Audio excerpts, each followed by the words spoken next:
இன்றைக்கு தமிழ்நாடு முழுவதும் மக்கள் கொதித்து போய் இருக்கின்றார்கள்.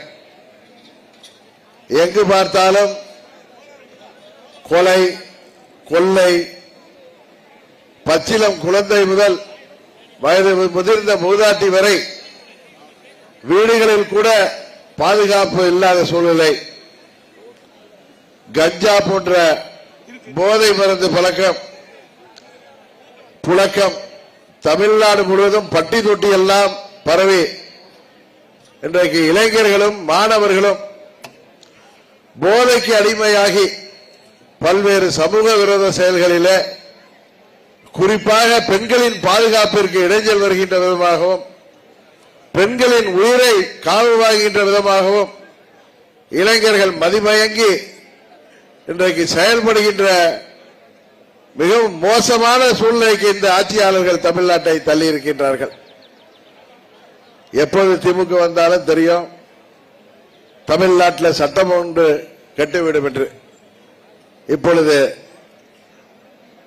நாம் கேள்விப்படாத அளவிற்கு சட்டம் ஒழுங்கு சீர்கெட்டு போய் இருக்கிறது.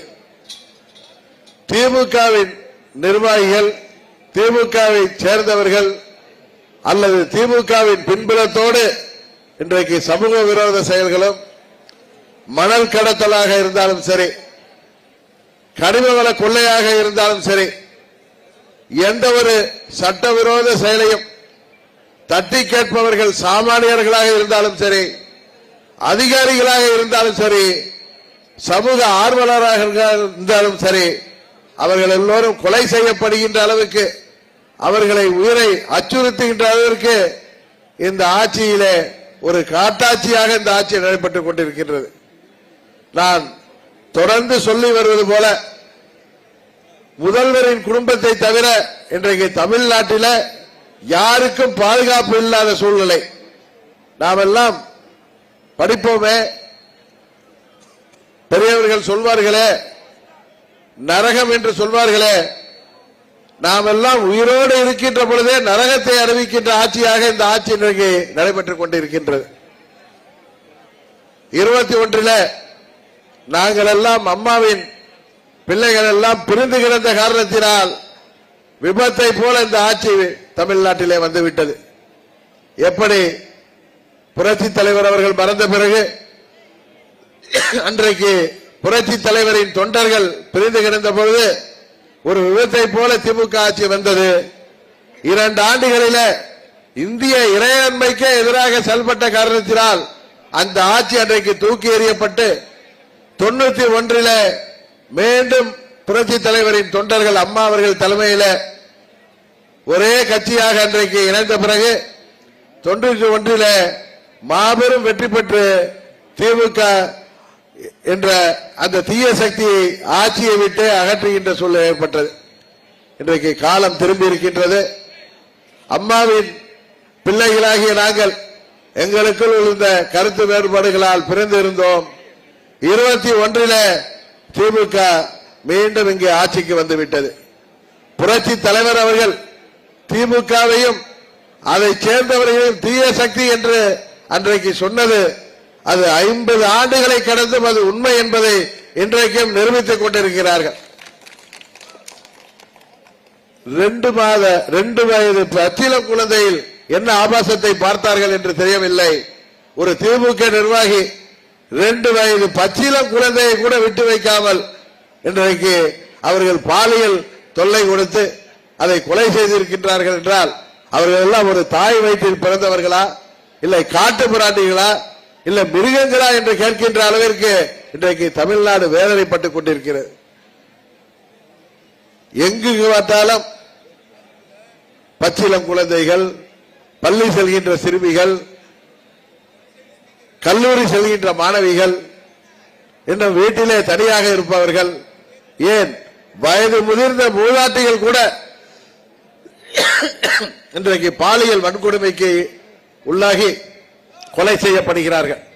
வீட்டிலே தனியாக யாரும் இருக்க முடியவில்லை. காவல்துறை இன்றைக்கு இருக்கிறதா என்கிற நிலைமையே இன்றைக்கு இருக்கிறது. காவலர்களே கேவலம் கஞ்சா போன்ற போதை வசதிகளை விற்கின்ற சூழ்நிலை இந்த தீயவர்கள் ஆட்சியிலே தமிழ்நாட்டிலே விளங்கிக் கொண்டிருக்கின்றது. எங்கும் கொடுமை. இது போன்ற கொடுமையை கேள்விப்பட்ட இதில்லை என்கிற அளவிற்கு முன்னெல்லாம் சொல்வார்கள், நமது தமிழ்நாட்டிலே களப்பிரர்கள் என்கிற ஒரு திருடர்கள் கூட்டம் தமிழ்நாட்டை ஆட்சி செய்து அன்றைக்கு சேர சோழ பாண்டியர்களை எல்லாம் கொரில்லா முறையிலே போர் தர்மத்தை தாண்டி அவர்கள் தாக்கி அன்றைக்கு தமிழ்நாட்டை அடிமைப்படுத்தி வைத்திருந்தார்கள். அந்த 300 ஆண்டுகள் தமிழ்நாட்டின் இருண்ட காலம் என்று வரலாற்றிலே அன்றைக்கு பதியப்பட்டிருக்கின்றது. அதுபோல திமுக எப்பொழுது ஆட்சிக்கு வந்தாலும் அது தமிழ்நாட்டு மக்களுக்கு எதிரான ஆட்சியாகத்தான் இருக்கும். எப்பொழுதெல்லாம் அம்மா அவர்கள் மீது தவறான பொய்ப்பிரச்சாரங்கள் செய்யப்படுகிறதோ, அம்மா அவர்கள் ஆட்சி மீது, அப்பொழுது மக்கள் ஏமாந்து அவர்களை ஆட்சியிலே அமர்த்தினார்கள். ஆனால் மீண்டும் அவர்களை அடுத்த 5 ஆண்டுகளிலே அவர்களை ஆட்சி பொறுப்பிலிருந்து தமிழ்நாட்டு மக்கள் துரத்தி எறிந்தார்கள். இன்றைக்கும் அதே நிலைதான் நீடிக்கிறது. இன்றைக்கு அவர்கள் மார்தட்டிக் கொள்கிறார்கள். பெண்களுக்கு, குடும்ப தலைவர்களுக்கு 1000 ரூபாய் மாதம் கொடுக்கிறோம், கோடை சிறப்பு தொகையாக 2000 ரூபாய் சேர்த்து 5000 ரூபாய் கொடுத்து விட்டோம், அதனால் தமிழ்நாட்டு பெண்கள் எல்லாம் எங்கள் பக்கம் என்று சிறிதும் கூச்சமின்றி முதலமைச்சரும் அவரது வாரிசாகிய துணை முதலமைச்சர் உதயநிதி ஸ்டாலின் அவர்களும் போகிற இடங்களை எல்லாம் சொல்லி பெருமை கொட்டுக் கொண்டிருக்கிறார்கள். இன்றைக்கு தமிழ்நாட்டில் வாழ்கின்ற பெண்கள் எவ்வளவு மன வருத்தத்திலே இருக்கிறார்கள், எவ்வளவு மனம் கொதித்து போய் இருக்கிறார்கள். வீட்டிலே உள்ள பெண் பிள்ளைகளை வெளியிலே அனுப்பவே இன்றைக்கு அஞ்சுகின்ற சூழ்நிலை நிலவுகிறது.